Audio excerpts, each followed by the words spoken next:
Mansur Rahmon pahlavoni javon است.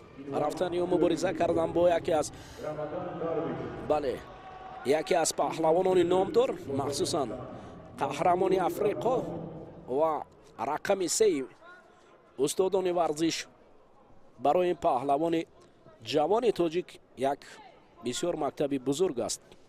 لااقل گشتین گرفتن منصور رحمانوف برای مقابل او باید ببینید وزنم خیلی فرق میکند. نقش کلان دارد. معلوم است که منصور رحمان قواش با درویش رمضان برابر شده نمیتواند. خب اما او جوان است، باید مبارزه برد، لااقل گشتینی خوب گیرد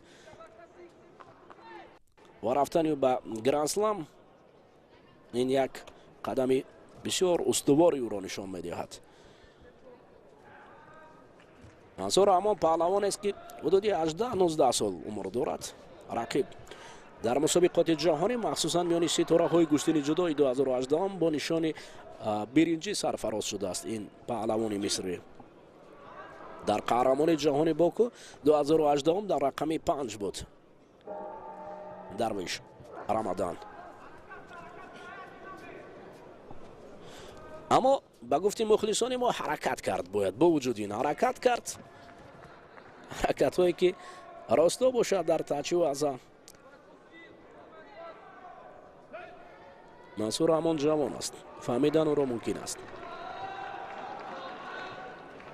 خب برحال این از یک جهه دیگر خوب است که در وزن تا 100 کیلو با جز از سید جلال سعید باز یک پهلوان دیگر هم پیدا شده است. این منصور رحمان است که در مقیاس جهان باید باشد هر یک وزن 2-3 پهلوان باشد تا اینکه در حالت ضروری این وزن پهلوان شد. خب منصور رحمان قوا نمیرسد. این پهلوانی مرا فرین هم قوا هم تجربه اش کمتر است در مقیاس جهان. منصور رحمان تحت رهبری فرخ صابرов برادر پرویز صابرов قهرمان جهانی سابقه داران مشق ورزی میکند در تالاری پرویز صابرов. این پهلوانی جوان این خود قهرمانی است که منصور با وجود جوانی با گرند سلم می رود.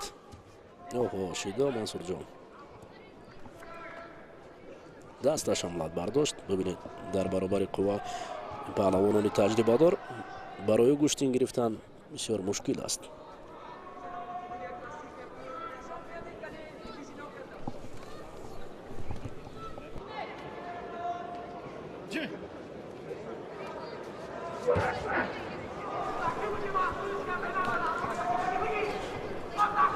منصور رحمان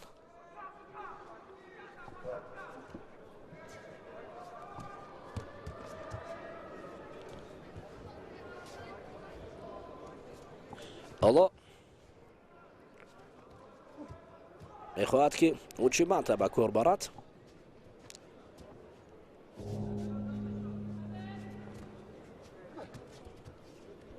آفرین حتی رقیب را از منطقه زرد بیرون کردنی است.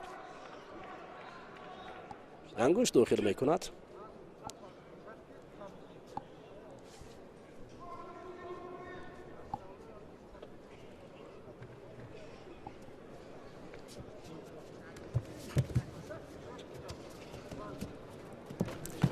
اوه و زاره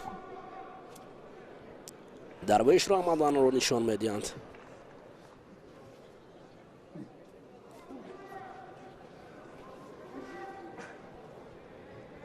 حالتی از سعی کمیم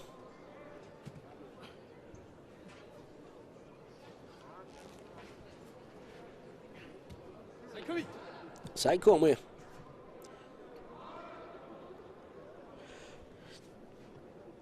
حالتی از سعی کمی تیمور منصور رحمان در اینجا قرار میگیرد و درویش رمضان پهلوان مصری بروز میشود. برای منصور رحمان پهلوانی جوانی که قدم به گرند سلم میماند. این البته دوره اول است، فهمیدن ممکن است او را. با وجود این باوری دارم که منصور در رقابت های мин баъда мусобиқаҳо хуб роман